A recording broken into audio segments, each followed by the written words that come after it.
Hi, welcome to episode 36 of Startup Strides. It's been a while. I took a bit of a break. I'm really excited to be back with today's guest, Dr. Lucas Mittelmeier. He's a medical doctor turned VC investor, investing out of Hill Capital in Germany. Very, very nice to have you on. I'm really excited for this episode, Lucas. Likewise, great to be here and looking forward to it. I guess, without further ado, we'll just start with the questions. If I look to the side, it's because I'm looking at my questions. I'm fully paying attention to you. Um, y- and I guess we'll start with a background question, right? Because you started your career in medicine, spent time in consulting, and then you're now doing, we see mostly focusing on health tech investments. I guess I'm curious, what pulled you towards the venture side of things? I mean, what you can maybe hear from that intro is there was almost always a red line there, which is healthcare, right? So I think I've seen healthcare from a couple of different sides, and that's why it always made sense to do the next step incrementally. But I can't say that I've always had this vision of being in VC and that I was kind of planning for this, right? It always just kind of happened to me, where I always knew I wanted to create something, but that it would be VC at this point, I didn't know. So the story went like this. I studied medicine because I came from a family of doctors. Was intrigued by, the challenge of studying this, understanding complex procedures in the body. And that was great for a long while. But I ended up studying business next to medical school, actually, with a couple of friends. And that just turned out to be much more fun than doing the hospital work, which I still enjoy, right? I still enjoy the challenge and you help people, and it's just a very interesting thing, and this power of influencing how the body works. But still, from the way of working, I just fell in love with the startup ecosystem and decided, okay, this is what I want to do. But I had no clue how to start, so I joined consulting, trying to figure out things. It was also a fun time, but not as rewarding as the startup work before. So I looked which startup to join, ended up joining an early stage one here in Berlin, Germany, and from there, obviously, started building my network and met many VCs. When I was then looking for the next step, it felt almost natural to join a VC. Obviously, had to be a health tech VC. And then, at least here in the region, I think Heal Capital is one of the choices. And that's why it was Heal where I ended up starting. Really excited. Actually, I want to ask a question because it's kind of like pertains to me in a way. Because I also thought about studying medicine for a very long time, and I think that desire kind of stayed with me, not just even necessarily because like I want to practice and dedicate my life to medicine. I think I'm interested in quite a few things, but partly because when you end up spending so much of your life kind of studying or like working in one direction, it kind of becomes part of your identity. And medicine is one of those things where like it's very much vocational thing. It's a very emotional thing. You spend a lot of time doing it and studying for it and practicing it. Did you ever feel this feeling of like sunk cost of switching from medicine to something else? There's definitely two sides to this question. And to some degree, yes, you will always have sunk costs when you switch from one field to the next. I think or you could also call it a certain friction that you encounter when you switch career paths slightly. And I debate this a lot with people who ask me about my career trajectory. So I feel like, yes, there's a friction, but it can pay off, right? If you find a certain connection between the thing you're doing now and the thing you're doing next, and you realize certain synergy, then it can still compound afterwards, right? You might have, if you want to paint a graph, you could say the moment you switch from one role to the next, that's very different. You probably drop a bit in terms of how settled you are in the job, the kind of social capital you bring with the skill set.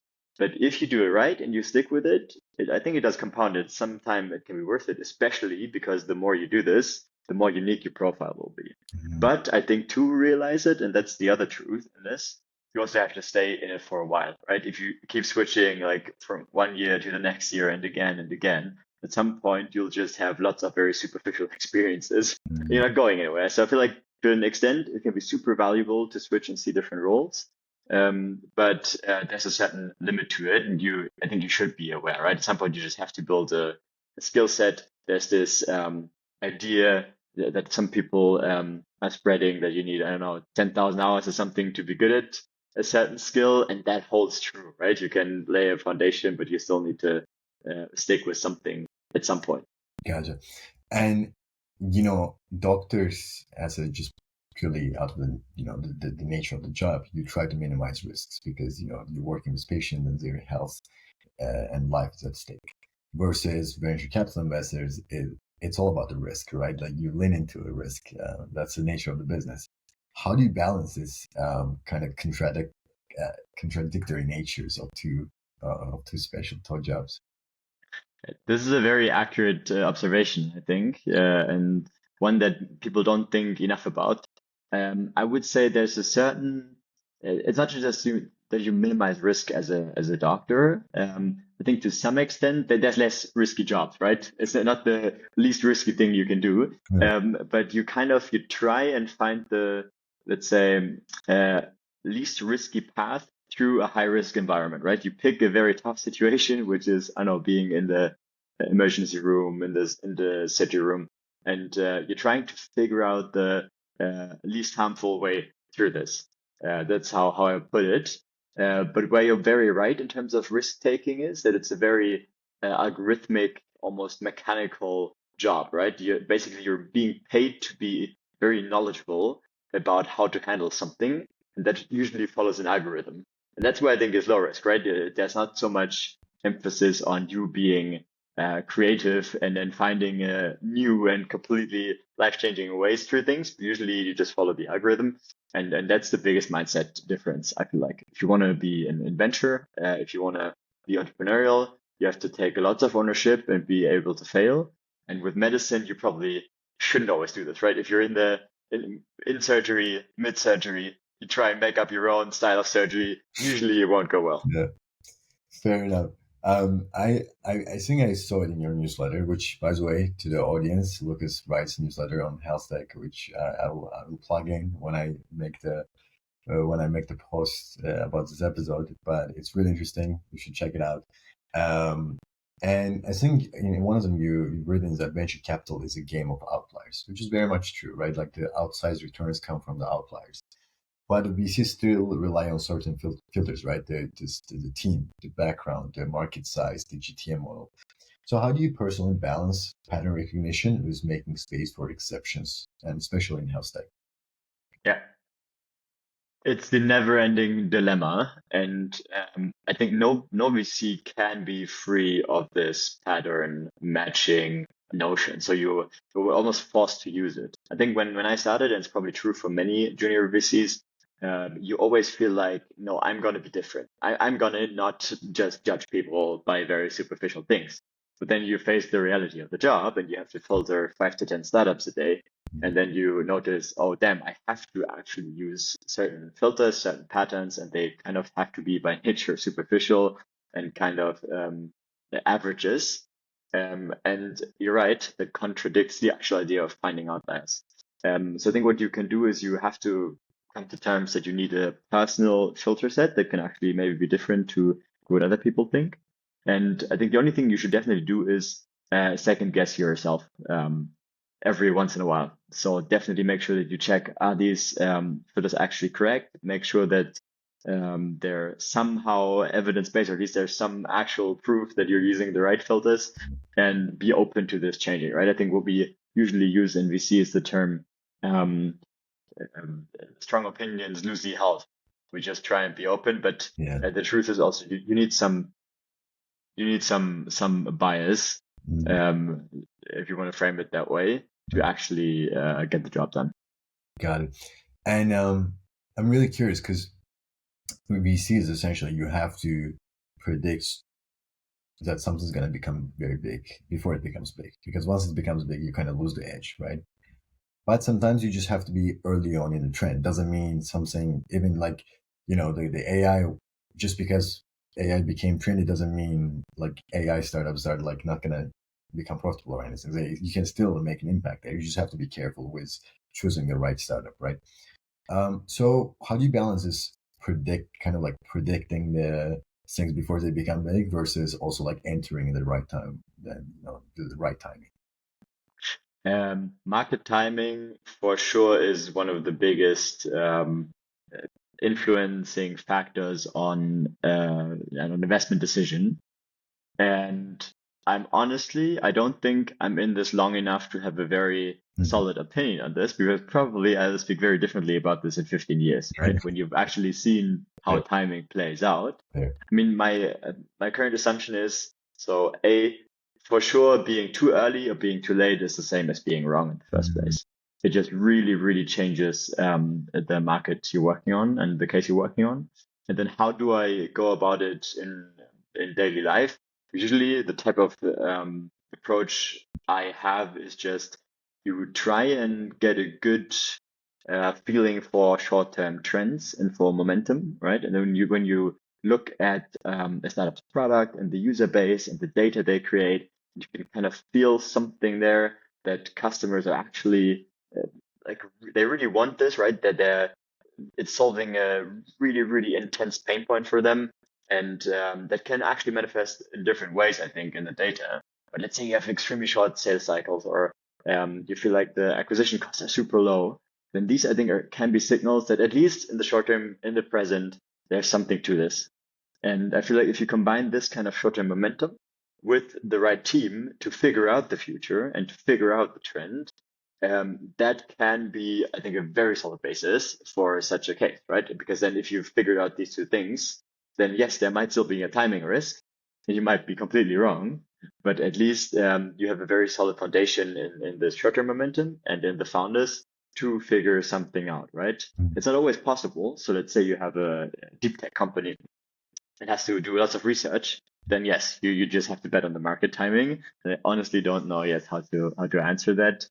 Probably just being in the space for a while, speaking to many people will kind of do the job.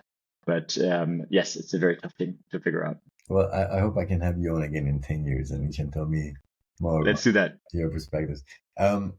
You've written about AI scribes. I've been kind of, I think one of the first most significant breakout kind of applications of LLMs in healthcare were like the AI scribes. Correct me if I'm wrong. And I've read about some of them. Actually written about like Tandem AI, which I think not long ago won one of the biggest public tenders in Scandinavia, in Norway, I believe.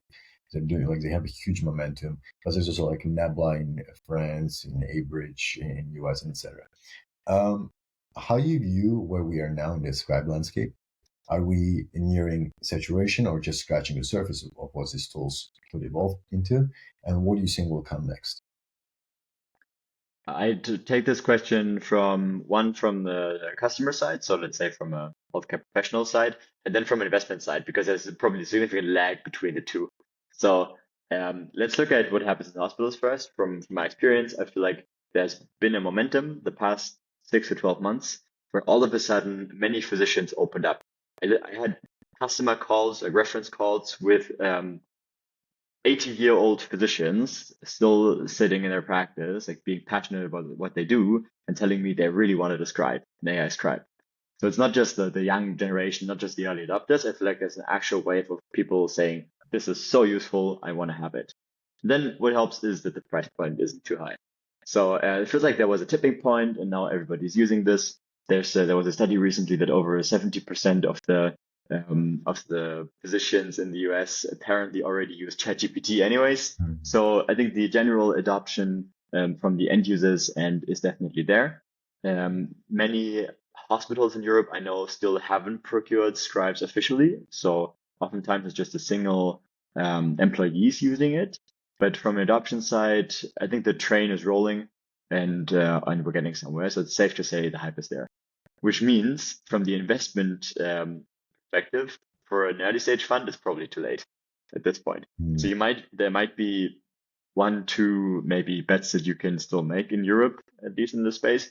US is ahead and probably there it was too late a year ago already, right? But as a European VC, I would say the train is almost left the station here on pre-seed and seed deals, because at least in the Nordics, in the UK, in some of these countries, the big tenders are already out there. The big tenders are sometimes already kind of won behind closed doors.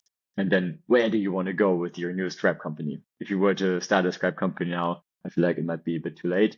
Plus, you have to layer on the risk of the incumbents like Microsoft Yeah. still launching their product, or they still have to launch a product.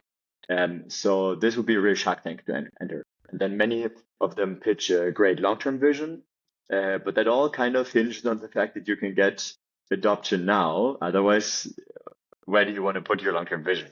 You don't have a customer to sell it to. So I'd say generally already very tough in Europe. Although I'm so convinced that the ones that were at the right timing, that are closing the tenders now, and they're probably going to be excellent companies in a couple of years. What do you think is going to be the next stage of their evolution? Um, Interesting question. I'm not sure.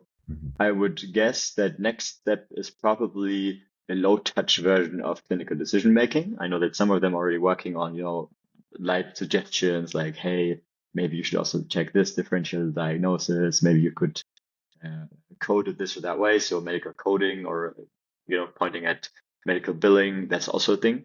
And then the next, let's say, true breakthrough that I'm hoping for is definitely a stronger form of automation and workflow.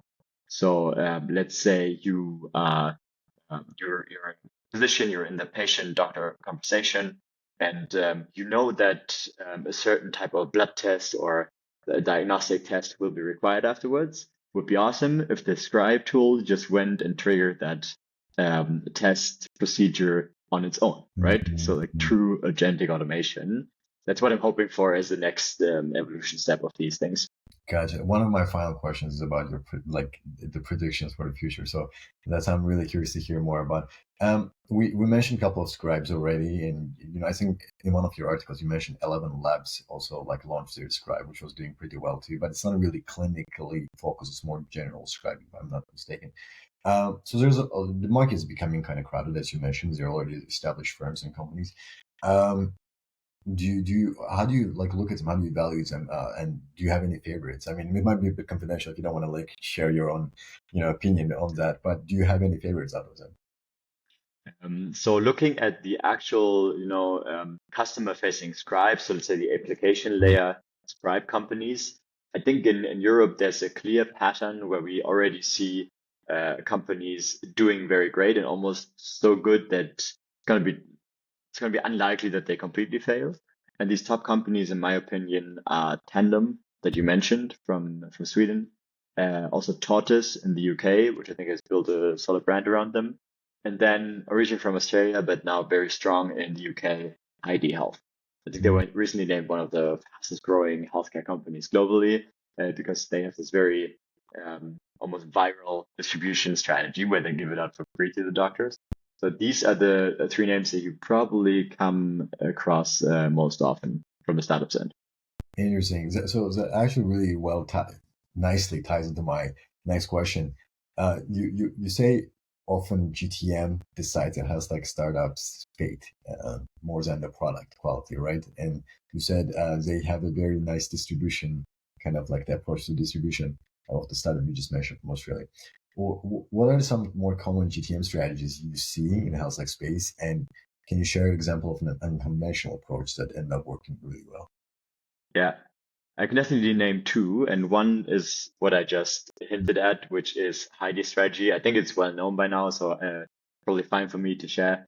That they are basically betting on their product being so good that you can do product-led growth in the very classic sense. But that wasn't really a thing in healthcare, right? This has sometimes maybe in the past it has worked, but it's usually not a thing because of the regulation, because of the many data security provisions. So it's not so easy to just give a product to people for free and just hope for them to convert. Because ultimately, the assumption is that the big money is always in the enterprise contracts. You have to get the hospital itself on board, not just individual physicians. But in Heidi's case, I think they've just proven that this is possible. And there's also a few other scribes that are doing this on a kind of product-led growth engine. A very light, very much driven by social media. And maybe if you had asked me 2 years ago, I would have told you this is not going to work, but it does work. I think we have proof now. And the second go-to-market motion that I personally am very fascinated by is if you manage to get the physician that you're selling to into the same boat financially, which usually means revenue sharing. So let's say you have a product that you want to give to a cardiologist or some internal medicine doctor, and it's a software. And usually you could pitch them, hey, here's my software, please pay me something. They won't like that. But what you could also do is, hey, let's get the patient to pay because it's super valuable to the patient. Let's convince the patient this is so cool and this is so useful to them that they can actually pay for it out of pocket. And then we split the rewards, right? The doctor gets a share, we get a share. So we're actually now working towards the same goal. And it's not just the doctor putting in effort and not getting anything back, but it also makes business sense for them. Right? Most doctors in the end, they're still, especially if they're in their own clinic, and they're still business people in the end, right? They also have to make ends meet somewhere there. So it's great if startups understand this and make it useful for their go-to-market. And it completely changes the narrative. And I also think it completely changes the speed with which you can go to market in the end. That's very interesting. That's really interesting. And obviously creating incentives for both parties is always, make sure that obviously you're going to see more interest in the product. But I'm wondering, how open are patients to things like, especially in healthcare, when patients already don't like paying too much and they're also complaining about like out-of-pocket costs. How does it work? I think it's to be seen how well it works on a larger scale. Larger On scale. a small scale, and in some solutions, definitely yes. And in Europe, we have this problem that, or not a problem, I think in the first place, it's a luxury, but we have very low so-called out-of-pocket quotas, right? So people are used that their insurance or the state just covers everything. We have an all-inclusive mentality here when it comes to healthcare. People just walk into hospital, it's all free. Yeah. And this, of course, doesn't incentivize them to pay out of pocket. It's an unknown for them. They only do it for beauty or cosmetics. And that's why it's a bit tougher to convince them.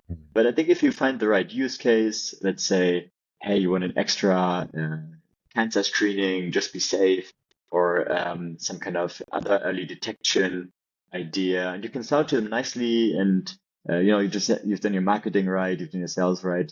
That's an option. And we definitely see first examples where this has started well. And then let's see where it goes, right? Let's see if we see a unicorn coming out of that approach in the coming years. Fair. Because I'm assuming a patient would never pay for a scribe themselves, 100%. No, it definitely has to be patient relevant. Usually it's some kind of diagnostics, therapy. Not sure. I haven't really seen that yet. It's something that's, of course, useful for them. Gotcha. AI cannot perform doctors in theoretical tasks, but often fails in real-life interactions. What's holding AI back in these conversational settings, and do you think co-pilot models will eventually become mandatory in care delivery? To the first question, so we do know that on a knowledge basis, and especially in very simple chat conversations, of course, AI is good. Everybody uses ChatGPT and knows this works, actually. This is actually, in most cases, really good. Now, the problem we run into, if we think about completely replacing a physician, is that this kind of conversational knowledge work is just 10 or 20% of their job, right? They run around, they shake people's hands, they like actually physically examine people, they use tools and different diagnostic gadgets. So the question is, how do we get the AI to do two things? First, connect to other devices and systems and other environmental elements around it, because that would definitely increase the value and how much of a physician's job it can do. And secondly, how do we make it more multimodal so that it generally can ingest not only text, but also images also usually works. And Google just put out another model that is very good at text and images. But what about smell, right? What about actually examining the patient physically? So these other modalities that we as a human just naturally have and we combine constantly, how can the AI do that as well? And the second part of the question would be co-pilots, right? So I think at some extent it will happen naturally. Not sure if there will ever be a strong obligation. There's also already one study that showed how physicians actually do worse when they take a co-pilot than just having the AI decide itself, because usually the physician is too arrogant to listen to the AI. So I'm not sure if it always improves clinical practice. Maybe it's just a matter of time that physicians get used to it and trust the AI a bit more. But I think it's going to happen naturally. If what I explained earlier is true, that most physicians already use ChatGPT, then we already have a co-pilot model, right? It's just not official yet and it's not mandatory yet. But just as every physician, I think, was used to just Googling stuff, if they didn't know about it, then this would probably be the same, right? I think we don't even have to force it. I think it's going to happen naturally along the way. Gotcha. And I'm going to ask a question because that goes off in a bit of a tangent, but with so much use of AI in everything from scribes to clinical decision making and then even like looking up stuff, do you think we'll at some point see a reform of medical education system that's gonna change in a way that takes AI into consideration, or do you think we'll continue with more like traditional that's been kind of ongoing for a very long time?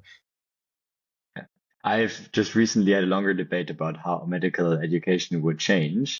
And I think it has already changed with digitalization. I remember my first state exam in Germany. We have 3 exams until you get the license. And the first one I still actually prepped for with books. And the second and third I took with a digital tool, which by now is market leader here in Germany and also I think doing well in the US. So completely changed how we actually were studying. And interestingly, the German board that's responsible for these exam questions, they were completely freaked out, right? Because students started getting so good with this digital tool, which also offered analysis and like retrospective performance reviews, etc. They struggled with the way to come up to and make the questions harder. So already at this point, it's a bit of a weird system where they artificially make questions so hard that they're completely irrelevant to clinical practice. They have to ask for very weird like gene mutations for basically non-existent diseases to make it hard enough. And so that already misses the point. So I'm very sure that we have to get away from these knowledge-based like multiple choice style questions, because that is the first thing that AI is good at. It's knowledge, right? In the future, why should you train people on just studying to repeat certain knowledge?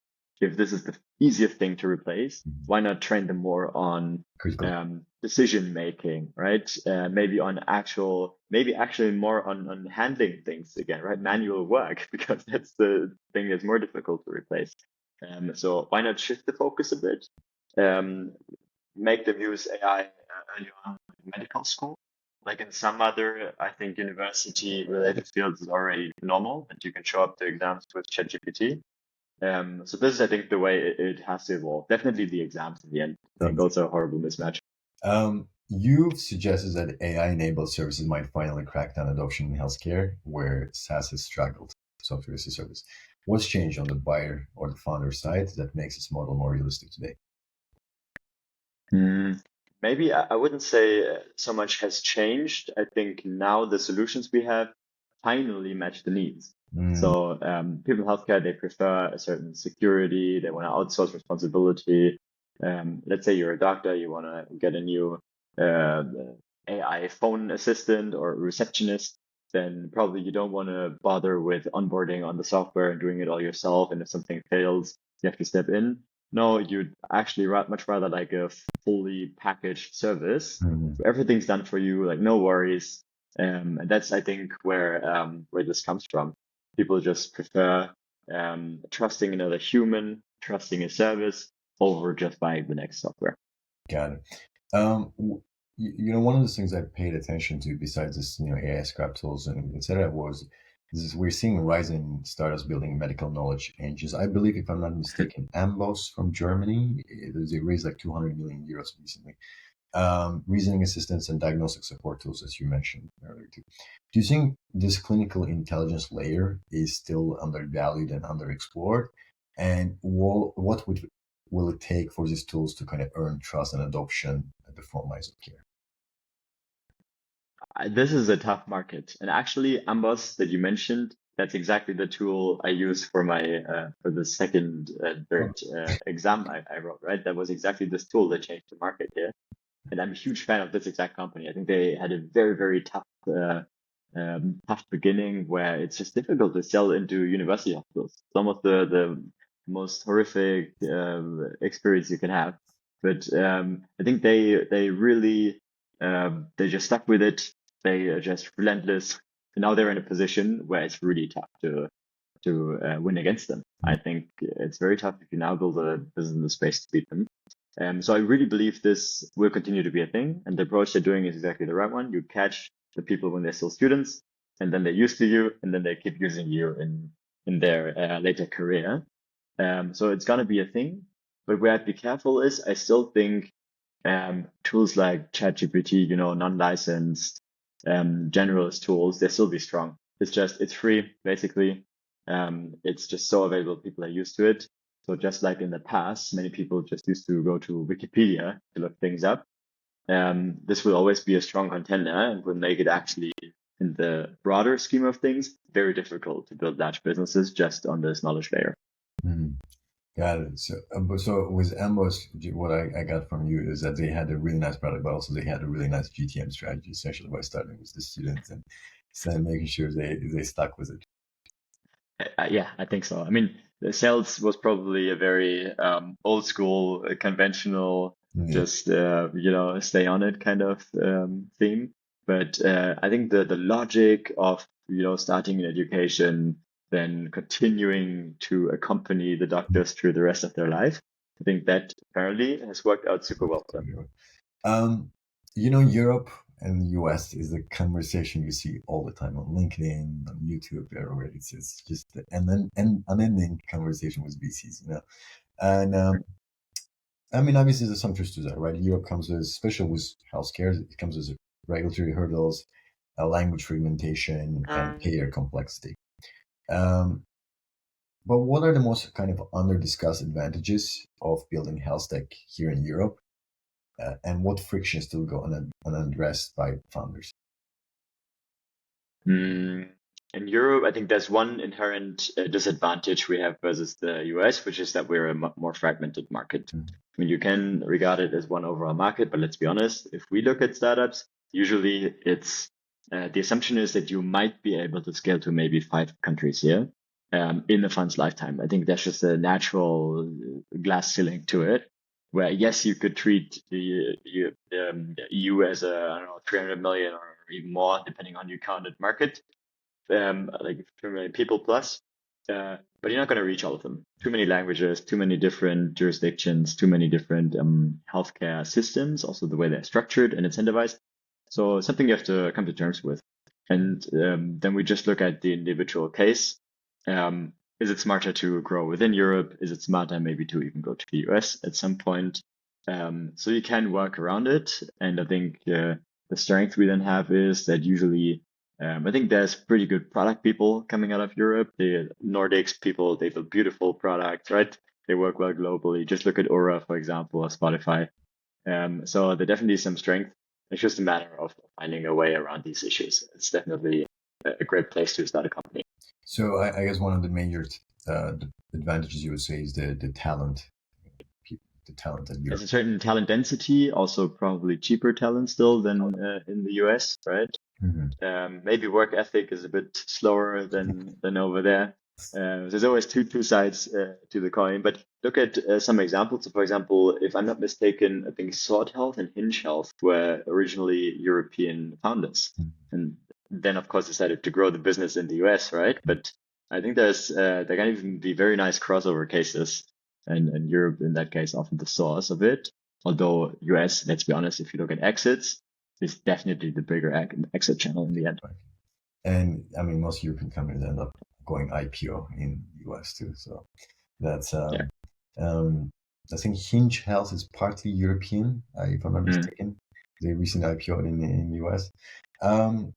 You've seen a lot of pitch decks and spoken with a lot of founders. And what's one thing you wish more people in health tech truly understood? And whether about how the system works or actually what actually moves an investor to conviction? I think I'm gonna have to tie back to one of the earlier points, which is this incentive kind of idea. Mm-hmm. So we talked about unique ways to go to market, and I think usually these unique ways they rely on the founder really understanding what their customers want. And it can sound very trivial, but I think in healthcare it's just inherently complexer. It's just more difficult than in another industry where you have a simple seller-buyer relationship. But no, in healthcare, you have the startup that maybe sells a product. You have the physician that maybe has to use a product. Then you might have a completely different party paying for it.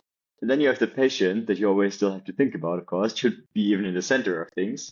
But let's say you have at least four parties around your business model that you have to account for and truly understanding what each of them want, which is not always the same as they say they want, because you always have to kind of keep a facade, right? That I think is what some people are still lacking or could be better at. Okay. One thing is they say when you're developing a product, right, before kind of you find your product market fit, you develop some kind of user base, you get feedback, you iterate, you take their feedback again, you iterate more, and then eventually you find your product market fit. One of the things people say is that you shouldn't listen to too many people, because that you might lose product market fit in the process, right? If you just keep iterating based on everybody. And since there's so many parties involved in, especially healthcare, health tech kind of space, and you can never really make everybody equally happy, how do you prioritize parties? I don't know. I don't know a good answer to this. But I do have some thoughts. So in healthcare, it's definitely true that there's too many there's many stakeholders, and interestingly, even within one stakeholder group. So let's take hospitals for example. There's lots of fragmentation in terms of what they want and how they're structured, etc. So if you, for example, try and enter the German market for hospitals, then you will find private chains, publicly held chains, church-owned chains, and different sizes and different legal structures. So that means in the end, you will face, I don't know, maybe 20 different procurement processes, very different business incentives that they're working towards. And in the end, you might end up, if you sell 100, 200 of these customers, you might end up with 100 slightly different products that they want. And then oftentimes they will almost force you to alter your product to enter, right? Then you end up with a backlog of 100 highly interested customers, but then it takes you 5 years because you have to build 100 more features. And so this is actually a huge challenge. It kind of almost favors larger and implementation heavy companies. The more power you have to make these alterations, the stickier you are in the market. So I just end with one thought here, which is maybe this could even be a strategy. Maybe you being very good at individualizing your product and tailoring it to your customer, maybe that's actually something to think about. Maybe you should have an implementation team or a certain service team and then makes a product, right? Where let's say common advice in SaaS is obviously that you stay focused and don't do it. Very interesting. So, okay, this was a really interesting conversation where at the end of our episodes, I'm going to ask one more question, probably one of the most kind of interesting things, because we always like to think about the future, right? Especially in the VC space, it's all about kind of predicting the future. And, when you look ahead, right, what parts of healthcare stack feel most ripe for reinvention, whether it's infrastructure, patient experience, or entirely new care models? And where do you think we'll see the next breakout health tech category over the next 5 to 10 years? Okay, I'm going to throw around some wild predictions here. I'm maybe going to start with one, which is that I'm deeply convinced that we are now seeing AI eating healthcare in a certain way, right? And it's eating it from the admin side. Obviously, people are staying away from the technical high risk side and starting with the simple admin things. So scribes are the first sign of this. And then the way I see it evolve is that from this, you move up the risk chain a bit until you hit a certain barrier where you have to ask if the business models it works. But this is going to keep evolving. And first, it's the scribes. Second, it's going to be these little workflow automations that we talked about. So all of a sudden, as a physician, you don't have to walk to the next room to tell your assistant something, but the software will already have figured that out and will have pinged the assistant on their phone. Hey, by the way, you should probably do this because the doctor just did that, and it just makes sense. So these kinds of automations, I think, are going to happen, and there's going to be less and less friction in the system with these little workflow and admin things. And that could also be the receptionist being replaced by a phone AI with 90% of their work. And it could be your billing agent that actually writes the bills towards the insurances, knows all rules of all 90 insurances that you have to work with. And then the insurance also has their agent, and they're just agents talking to each other.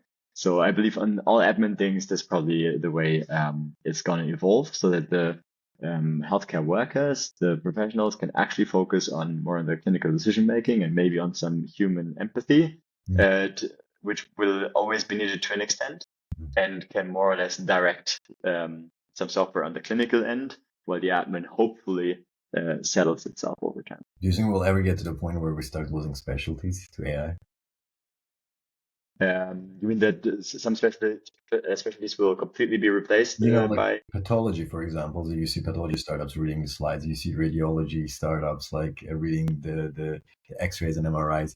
And then like the AI is already doing scribing, and some of the clinical decision kind of making is also like they're trying, right? I'm wondering. I mean, right now maybe it's a bit too early, but you never know, right? 2 or 3 years we might have AGI or something. Do you see that happening? So there's for sure some specialties that are more vulnerable or more likely to be replaced. I just really don't think the full job can be, or it does make sense to replace the full job with AI. It's always gonna be a certain part of the job. And even radiologists, where I think that's the first job where people said they were completely doomed and they're gonna go away in 5 years. But obviously, reading these images is just a small part of the radiologist's job. So I always believe there will be 1 to 10% human in the loop in the future. People will just focus on slightly different things, right? And also capacity will increase, right? So if things get faster because the radiologist uses AI, it's not like they're just gonna retire. No, they're just gonna do 20 more patients a day. So this kind of almost Jevons paradox like notion, I think, is gonna make sure that there's always going to be these specialties, maybe slightly less, right? Maybe we will have some more people going into cardiology instead of radiology in the future. Got it. I guess one very quick final question. Are there any new startups, early stage startups that you're excited about in the space? In the AI space specifically, like AI, for example. AI, just whatever you're really excited about. I'm obviously going to have to name portfolio companies that we recently invested in. I'm going to take the earlier ones because I think it's still more exciting as to where they're going to go. AI-related opportunity I'm really excited about is Paloma Health, one of our portfolio companies in the UK, which have basically rethought a clinic from the ground up with AI. By this, I mean a remote first or digital clinic. They're studying mental health, doing autism assessments. And the great thing is they deliver such a high quality service. They're also reimbursed by the NHS. So in the UK, as of this day, or as of actually the beginning of the year-ish, you can go to Paloma, get the autism assessment for free, all AI enabled and up to market standards.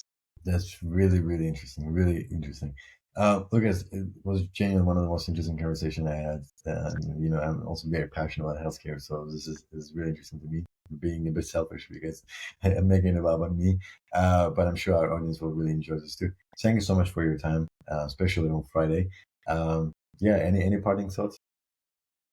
The only thing I can say is I'm always generally happy if people approach me and want to speak about innovation. So to anyone listening, reach out, right? If you have a cool idea, if you know someone, especially if it's focused here in Europe, or you want to speak about new technology, then reach out, right? I think you can find me on LinkedIn or anywhere else online. Great. Thank you, Lucas. Thanks.